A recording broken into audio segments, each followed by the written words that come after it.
After any foot and ankle injury, it's very normal to end up with a slightly abnormal gait. So changes in your gait pattern, which you may notice or you may not notice.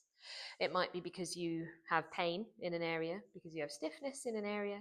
It might be because you're trying to avoid loading a more sensitive area of your foot. It might be because you're concerned about re-injuring yourself or aggravating pain that you have.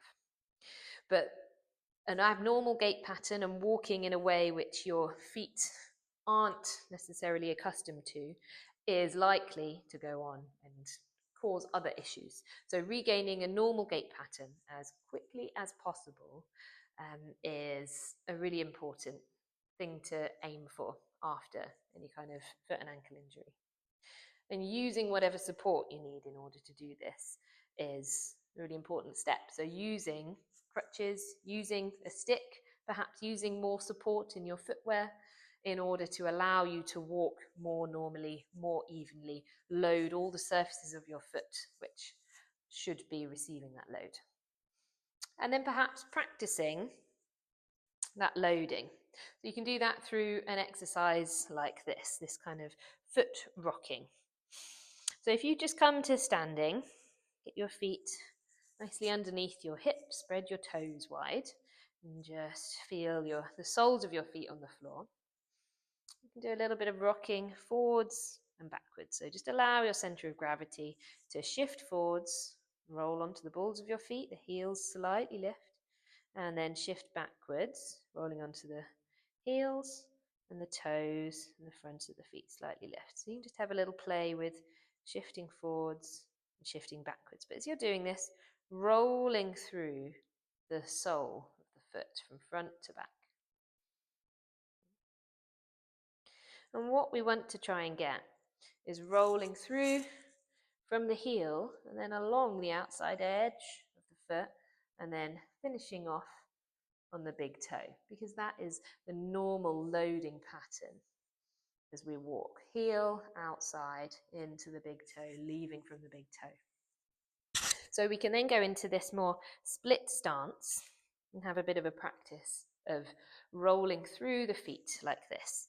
So starting, we'll land with the front heel, land on the heel, and rolling along through the outside of the foot, loading in, shifting the weight into the front, finding the ball of the foot on the floor and rolling across it all the way to the base of the big toe, and then coming up the big toe, and then coming back the opposite order to the way you came. So from the big toe, ball of the foot around the outside onto the heel, and then we can come back onto the back foot. So big toe of the back foot through the ball, rolling down along the side of the arch, and all the way to the back heel.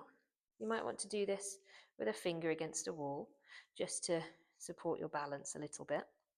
So landing on the back heel, soft through the knees, rolling through the side of the foot, middle, into the ball, front heel, side, ball of the foot around to the big toe, and then rolling backwards. So this is quite a mindful exercise. You may want to, if you've got a bit of support next to you, you may want to close your eyes so you can really focus in on what you can feel. Maybe set yourself a timer for a minute at a time.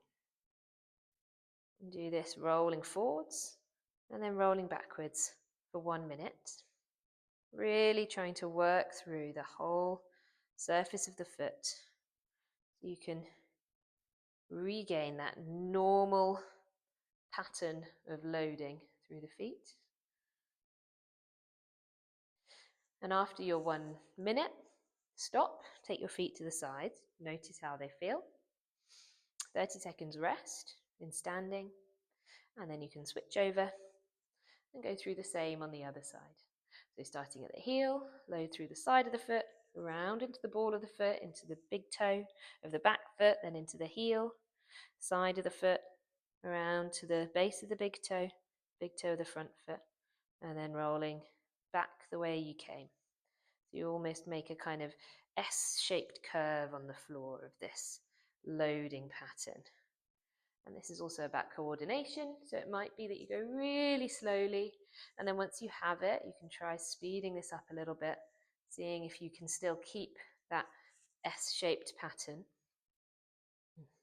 and noticing how it feels with one foot in front, with the other foot in front. Can you get an even loading between the right and the left? Okay, good luck.